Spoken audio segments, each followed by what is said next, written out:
Video, I want to speak to you guys about post-acute marijuana withdrawal syndrome.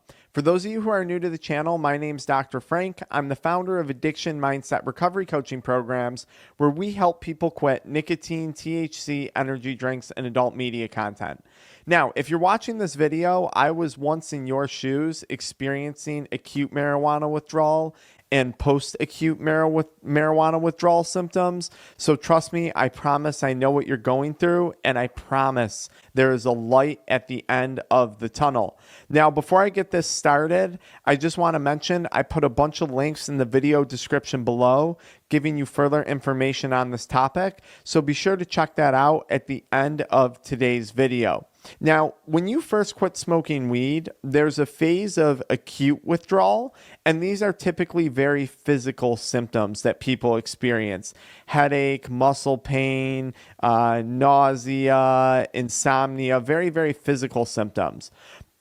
And these usually last about 2 weeks. But some people will experience something called pause or post-acute withdrawal symptoms, and these can start at the 2 week mark and last anywhere from 3 months, 6 months. You might experience these symptoms on and off for up to a year after quitting using marijuana products. Now, don't let that scare you, because we're going to talk about it and we're going to talk about how to make this better. My first tip for you, if you're going through this, is you have to break away from the pro 420 community. Like, get out of the forums, get out of the videos, get away from your 420 friends, because a lot of them are going to tell you that this isn't real and that you're crazy. And if you're anything like me and you're going through marijuana withdrawal, chances are you already feel crazy. I mean, I was flat out manic for a few days when I first quit. So the last thing you need is people who are in denial, that have no comprehension of what this is, telling you that it's all in your head. So please try and distance yourself from people like that. My second tip for you would be is that you're not going crazy. Everyone has this unique endocannabinoid system, and this is the system that's impacted by cannabis use. So your experience with withdrawal might be very, very different from someone else's experience, but that does not make your experience with cannabis withdrawal discredited or wrong. The reality is no one has an in-depth understanding of this topic, because the research is so greatly lacking, because cannabis has been a Schedule I drug substance thus far. So please realize you're not crazy. During this time, I want to encourage you to not beat yourself up. I remember when I was experiencing THC withdrawal, I was getting really, really down on myself. I'd kind of look at my life and say, man, Frank, how did you get here? Here you are, 27, 28 years old. How did you come to this point? Like, all the opportunities you've missed to this point in your life. Don't do this. Don't reminisce. Don't beat yourself up. View it as nothing more right now. You're temporarily sick, and you're going to get better. It's like having a bad case of the flu, okay? It's gonna get better. I promise. I promise, I promise, I promise. During this time, I would also advise that you don't pick up other substances like alcohol or benzos, or even things like over-the-counter sleeping aids and stuff like that. A lot of people are going to try and combat their withdrawal symptoms with other substances, and I think this is a really bad thing, because post-acute withdrawal symptoms or syndrome is your brain's best attempt at recalibrating, okay? This is your brain trying to recalibrate itself. And it's trying to rebalance dopamine and serotonin and norepinephrine. And in the case of marijuana, what I really think it is your endocannabinoid system trying to recalibrate all of its naturally occurring or produced endocannabinoids. And guys, the reality is this: we don't know how alcohol, caffeine, over-the-counter sleep aids, other pills that you might be prescribed during this time interact with your endocannabinoid system. Like, we have no idea really. So if you can, I would highly recommend avoiding reaching for something else. This is a great time to let your body heal naturally. My last tip before we talk about the symptoms: make sure you stay hydrated. I highly recommend drinking water and other things like sugar-free Powerade or Gatorade. These are going to be great things for you during this time. Don't worry about the artificial sweeteners right now. If you're committing to quitting cannabis and today is day one or you're experiencing this, tell yourself, I'm going to stay committed. I'm going to stay in this fight. I don't care if it's 2 weeks. I don't care if it's 3 months. I don't care if it's 2 years. I'm going to get better. I'm going to improve. I think that was one of the best mentalities that I personally went into post-acute marijuana withdrawal symptoms with. So, all right, let's jump into it. So, what are some of the things that people may experience, guys? And this is a pretty hefty list, so bear with me, okay? Irritability is a really big one. I would recommend staying away from people who frustrate you if you have that chance, or staying away from people who don't understand what you're going through during this time, because, man, you're going to want to snap on them. Depression is another really big one, and I actually describe this more as anhedonia. This is described as a lack of joy, not being able to feel pleasure anymore. I find that this usually comes and goes, and I think it usually starts somewhere after the first 2 to 3 weeks, and this can come and go in waves for up to 3 months, 6 months, a year. This has to do with our brain no longer making its own dopamine naturally. This is very common in addiction. Anxiety, a lot of people notice an initial spike in anxiety, but I want you to keep in mind, chances are you're quitting, because if you're having a bad experience with weed right now, I have a feeling it's not actually helping your anxiety. When we develop an addiction, a lot of the symptoms of addiction, worried about our health, worried about our relationships, worried about our finances, they actually tend to make anxiety worse anyways. So you're going through it anyways. Irritation and mood swings. I know for me, I would like cry at the drop of a hat. Like if someone would do something nice for me in post-acute withdrawal syndrome, I would just like start bawling my eyes out for no reason. Low energy and fatigue.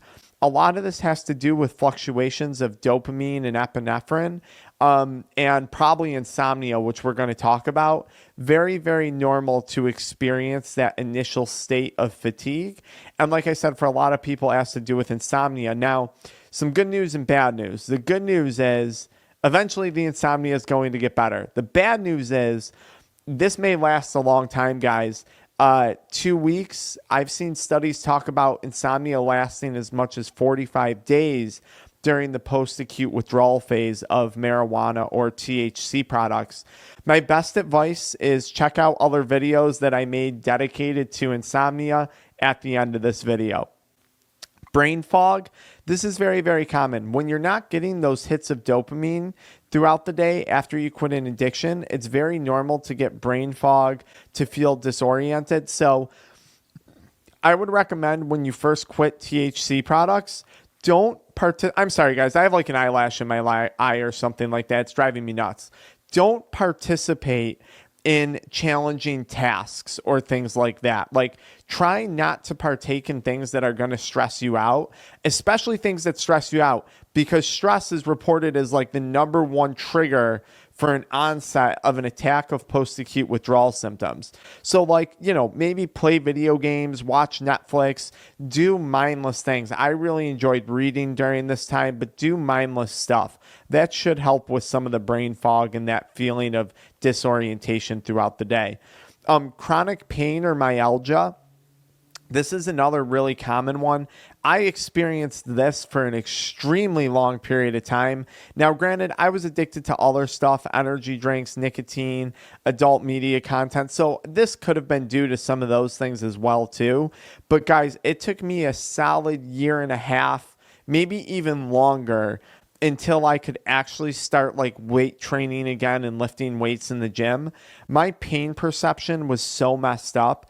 And it makes sense that this happens because your endocannabinoid system has a significant impact and influence on pain perception. So very, very common to experience muscle pain, muscle twitching, tremors, just unexplained pain when you're quitting. Some people may experience a fever. That's more a symptom of acute withdrawal, usually in the first 2 weeks. Restlessness, headache, very, very common in the first 2 weeks. Appetite changes, not being able to eat. This goes on for many people for a very long time. They experience nausea. Some people may be experiencing vomiting. And guys, if you're experiencing vomiting and severe nausea in the morning and gastrointestinal reflux or GERD, I want you guys to consider that you might have something else going on called cannabinoid hyperemesis syndrome. This can be a very serious condition, and symptoms of it can come and go for up to 20, 30, 40, 90 days after quitting THC. Because guys, we've seen people quit and still testing positive for THC 90 days after, especially in people using concentrates, dabs, high concentration edible products. We've seen this. I've put videos below on cannabinoid hyperemesis syndrome for you guys to check out at the end of this video. Sweating is a very common symptom. This went on for me for at least a few weeks. It wasn't unusual throughout the day that I would actually go home during lunch, shower, and change my clothes. I was showering like honestly 2 to 3 times a day. Not only did the hot showers feel good and help to calm me down, but this like helped to take some of the stress out of the constant sweating. Constipation, you guys, I've had many clients that we work with use something called Smooth Move Tea. Constipation becomes a major issue. But on the flip side, we've had people experience crazy diarrhea after quitting cannabis products. Chills and like shakes, these might just come in waves. I know for me, I had body temperature dysregulation for a very long time after I quit. I'm going to be honest. I was constantly cold, and I found going to the sauna to be like one of the best things that I did for myself during that time. Dizziness, I think that kind of goes along with the brain fog, but I do want to warn you guys, a lot of people when they quit, they may be in the process of developing psychosis from THC addiction or depersonalization from THC addiction. I've made more in-depth videos on those topics for you guys in the video description, but don't be surprised if you're in this category. You know, you might be seeing like weird hallucinations or hearing things or smelling things that aren't really there. We've had a lot of users report these symptoms. I know I had early stages of this, mainly with visual issues that I was experiencing. If you guys look back to my old videos, they actually gave me glasses to wear for a period of time. But looking back, now it's obvious what it was, that I've been sober for a while. And then the other big one that I want to mention to watch out for during marijuana withdrawal, and I made a separate video on this, would be the pink cloud phase. This usually comes, I don't know, maybe after the first few weeks in the first 3 months, and you start feeling like super, super, super good again, and you should feel good. But a lot of times what happens is people are like, wow, I haven't felt this high in a while. And then when eventually a stressful event happens or real life occurs again and they come back down off of that natural high, they say, wait a second, I feel like crap. And that might lead to a relapse. So the pink cloud phase, anhedonia, these are all symptoms, in my opinion, of post-acute marijuana withdrawal. Now, this is such a problem because if someone's experiencing these symptoms, typically at the 30-day mark, 60-day mark, 90-day mark, 120-day mark, the first year of sobriety, and at the second year of sobriety, if they're getting these post-acute withdrawal symptoms in waves and the person doesn't know what's going on, like was the case for me, like I quit for a year and I relapsed after a year, literally because of this, because I didn't have anyone explaining to me what was happening and how to deal with it. So that's why I'm making this video for you guys, so you can hopefully pick up some tips on how to deal with this stuff. Now, I think some of the most important things or easiest things to do to deal with this would be like very, very light exercise, swimming, walking, a gentle form of yoga, taking hot showers, going to the sauna. I think talk therapy is huge. It's so important, guys, that when you're going through this and you're beating yourself up and you're getting down on yourself, that you have the ability to talk to someone to reassure you that you're not crazy, that you're not losing your mind. Someone to help you process and navigate your emotions and your thoughts is so crucial. And you guys can do this through a group like Marijuana Anonymous. You guys can join our semi-private group coaching here at Addiction Mindset. you can work with me one-on-one if you have the financial ability to do that. Or, look to a local addiction treatment center. Perhaps consider an inpatient center or a program that's going to educate you on these things, guys. There's tons of stuff out there. Now, the internet is an incredible resource for learning about this stuff, but I don't want you guys to get caught up in watching videos, because I think that's only going to trigger more stress and more anxiety. So, and remember, what I'm talking about might be very, very different from what you experience, because our endocannabinoid systems are unique to us and not to someone else. So I want you guys to keep that in mind. A lot of people are probably going to ask me, is CBD something that can help me?